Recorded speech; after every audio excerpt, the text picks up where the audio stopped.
In the autumn of 1706, the most powerful monarch in Europe was carried to his grand royal bed, pale, groaning, and surrounded by physicians. Louis XIV, the Sun King, who could move armies, was suddenly, inexplicably, brought low. The court genuinely feared for his life, but the threat wasn't poison or an assassin's blade. The king was suffering from severe indigestion after eating far too many green peas. How a vegetable a peasant could grow in a ditch became the most coveted, fashionable, and dangerous food at Versailles is a strange knot of vanity and power. Understanding this near assassination requires looking past the plate at a vegetable weaponized to signal social status and the king's absolute control over nature. For centuries, peas were anything but glamorous. They were harvested, dried, and stored in coarse sacks to be boiled into a thick, gray pottage, a sturdy, cheap fuel used to keep the poor alive through the winter. This 16th century kitchen engraving illustrates the rigid culinary hierarchy of the time. Noblemen were expected to eat like hunters, feasting on the roasted meats of birds and game, while anything that grew in the dirt carried a social stigma of poverty. That order changed in 1660, when young Louis XIV received a gift of fresh Italian peas. When he tasted that delicate, sweet burst of flavor, it was a revelation that immediately displaced the leaden pottage of the past. But satisfying this new craving was a massive logistical challenge. Fresh peas spoil almost the moment they are picked, and their natural growing season is painfully short. To have them on his table year-round, the king couldn't rely on trade. He had to conquer the local climate and bend seasonal biology to his will. Louis handed this challenge to Jean-Baptiste de La Quintinie, a lawyer turned gardener. His mandate was bordering on the absurd: grow spring crops in April out of a foul, waterlogged swamp known as the Stinking Pond.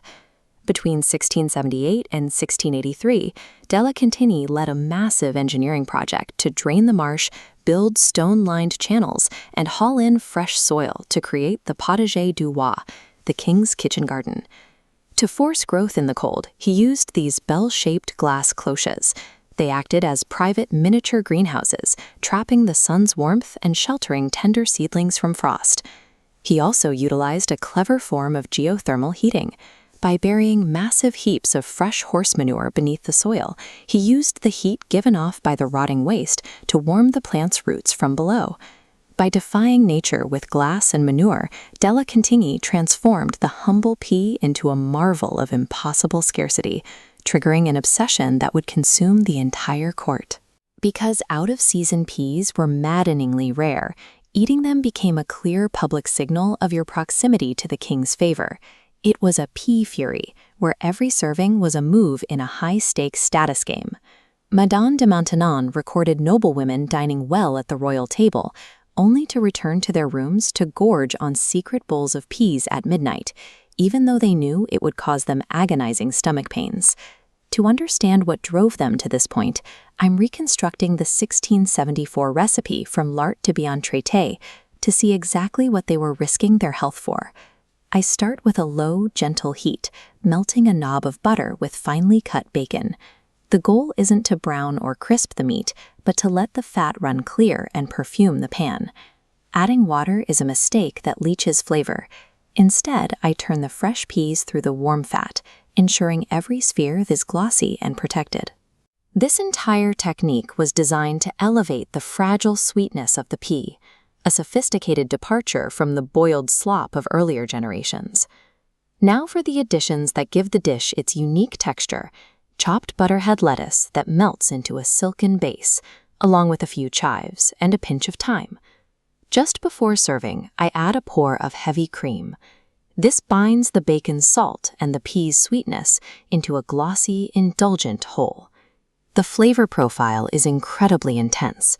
You get the clean sweetness of the pea, immediately followed by the richness of the butter and the smoke of the bacon.